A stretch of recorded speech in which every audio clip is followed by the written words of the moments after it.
Hey, what's up everybody? Marlon Lad here. So today we're going to talk about what kind of camera you should get.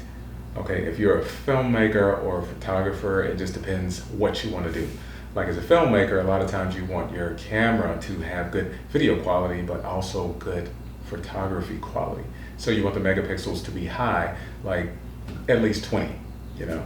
Some of the new cameras have like 40 and 50 megapixels, like that's awesome. So if you can get that combined with the video quality, then you're set. So what you want to look for if we're talking about video is you want to make sure that it shoots in 4K.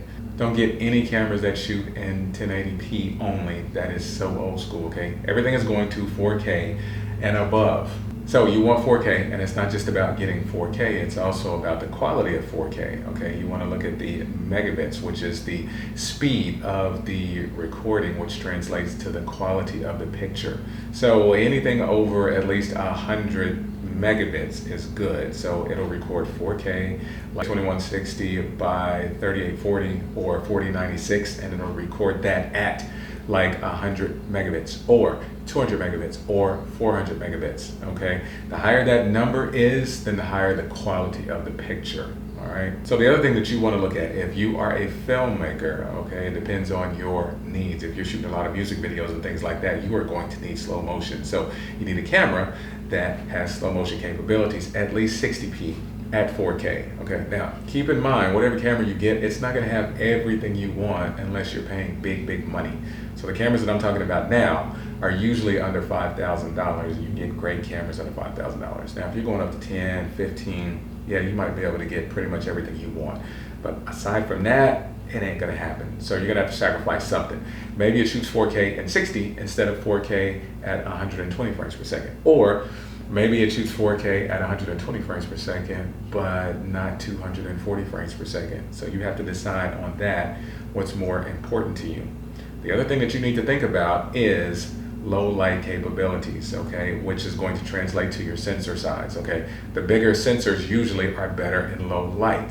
Your 35 millimeter sensors, your super 35 millimeter sensors, they are better in low light. Now, you have some cameras like the GH5S that is really good in low light, but it is still not as good as the monsters of low light, like the Canon 5D Mark IV or the Sony A7S II or AR3, okay? Those are just awesome in low light. Like, you never need lights for those cameras, okay? So you have to decide what you want to do. Do you always want to set up lights, or do you want to be able to run and gun? And something else to consider after looking at all these things is whether or not the camera has Wi-Fi capabilities. Most of them do. I would highly suggest that you get one that does. Like, those cameras are awesome. Touch screens are really good. I mean, that Wi-Fi, being able to control the camera from your phone, you cannot beat that. So I would say make sure that the camera has that. If I had to name a few cameras on my list that are some really good ones that you can't go wrong, the Panasonic GH5 is a great camera. They also have the GH5S. Now the GH5S is more for videography and filmmaking because it's better in low light. But the GH5 is also awesome. It has higher megapixels on the photography side. Come here, boy. Okay.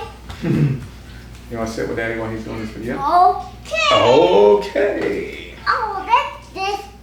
You see the camera? Yeah. Okay. All right, so we got little Matt here. I love it when he helps me out. Let's see how long he stays. So we also have the. Hey, what? The rabbit?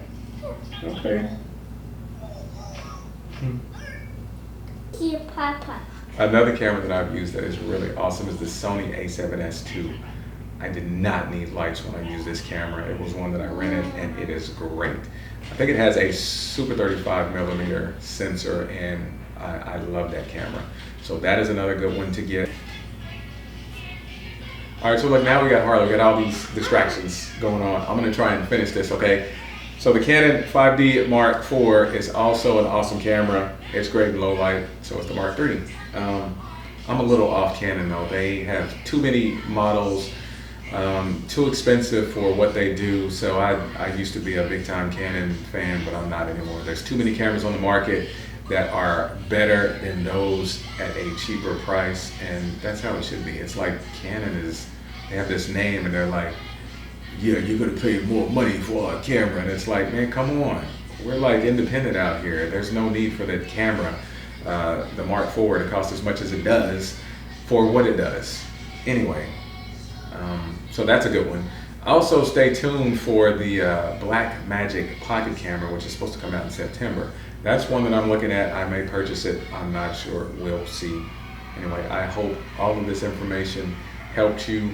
I did not mention any Nikons because I have not used any of them personally, but I will in the future. I see their line and I see that they have a lot of nice cameras at some really good price points.